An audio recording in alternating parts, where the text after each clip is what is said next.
Recently, I've seen the sentiment that shorter games are better pop up more and more. I myself do not disagree with that sentiment. After all, that way you get to experience more content and more genres, more narratives than if you were to play, say, one 100-hour game. Recently, though, I've just finished Persona 3 Reload, and it really left an impact on me more so than most other games. I had similar thoughts when I first finished Red Dead Redemption 2 in the middle of last year, but I couldn't quite put my finger on why I enjoyed these games so much. And I think, among obviously other things, one key factor to note is their length. If we look at Red Dead Redemption 2, for example, that game is about 50 hours long, and Persona 3 is even longer with 65 hours.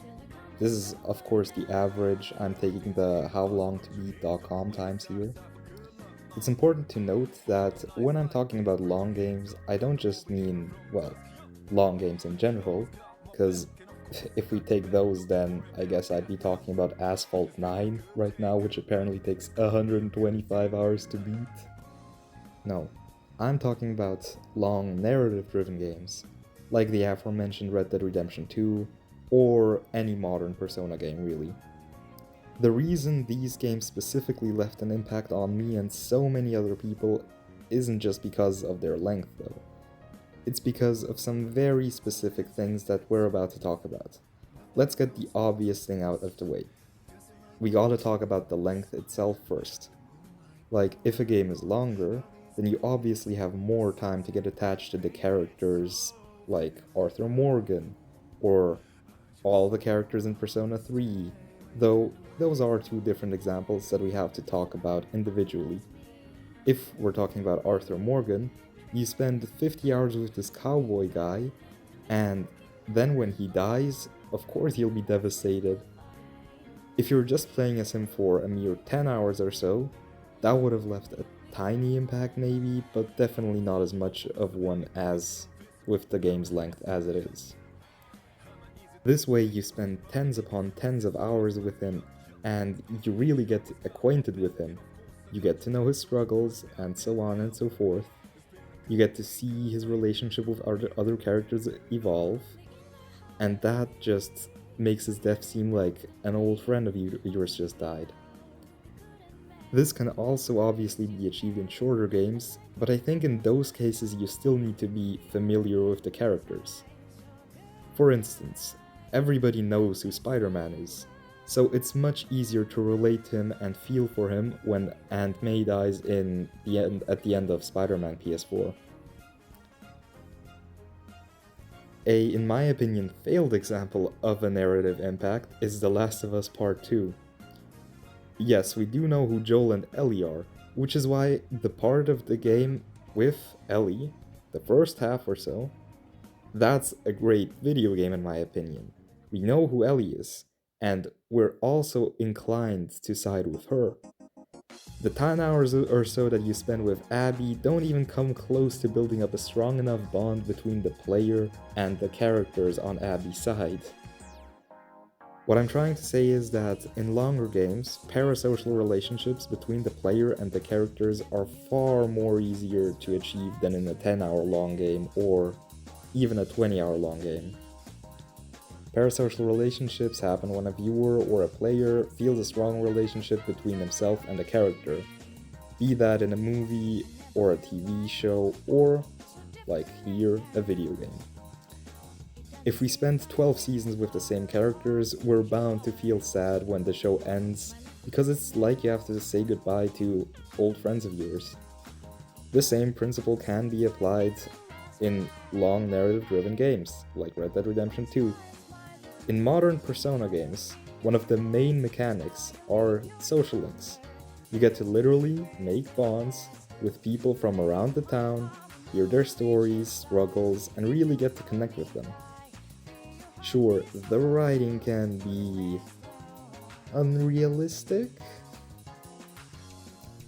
but that doesn't change the fact that you still get to spend time with them and understand the world and the characters. How can you not feel sad when it's time to say goodbye to them?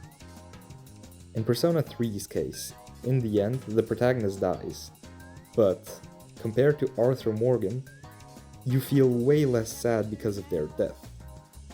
It's because you gave this nameless, voiceless protagonist a name and personality through your choices, and you projected yourself onto them. This doesn't really make it feel like a different character died, but it makes you realize that this is goodbye to this world and these characters you got to meet and understand. If we once more return to Red Dead Redemption 2, yeah, I know I'm jumping a bit all over the place, but trust me, there's a point to it all. In Red Dead Redemption 2, you get to spend 50 hours with the Vanderlyn gang, robbing and cheating your way through life. The ending is not only so devastating because Arthur Morgan dies. You know, you've seen his life and stuff, that's obviously a huge part of it. But also, the whole gang falls apart, and I'd argue that that's an even bigger part of Arthur Morgan's death. That's what makes it even sadder, because this gang that you got to spend time with, these characters that you got to know and love, yeah, you're not seeing them again, or at least as Arthur Morgan. Also, it helps that Arthur Morgan is a really well-written and well-developed character, like one of the best in all of media. But anyway, that's besides the point.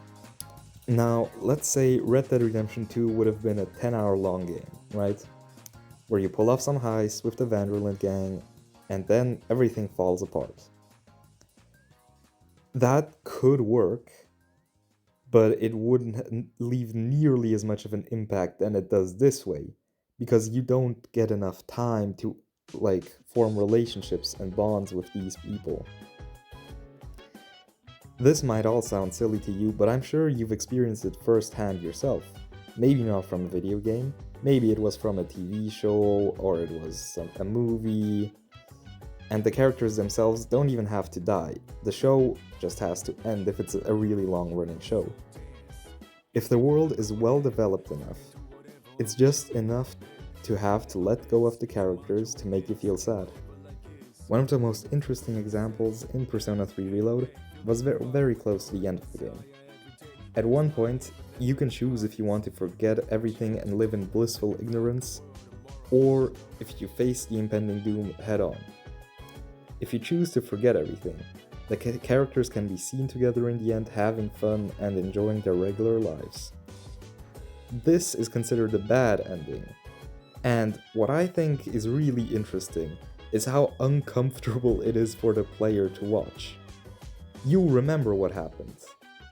You know that the world is ending. You know that you went against everybody's wishes. And you know that that long journey full of memories is forgotten for good and it was all for nothing. That's why this ending is considered the bad ending, and I think that is really good writing right there.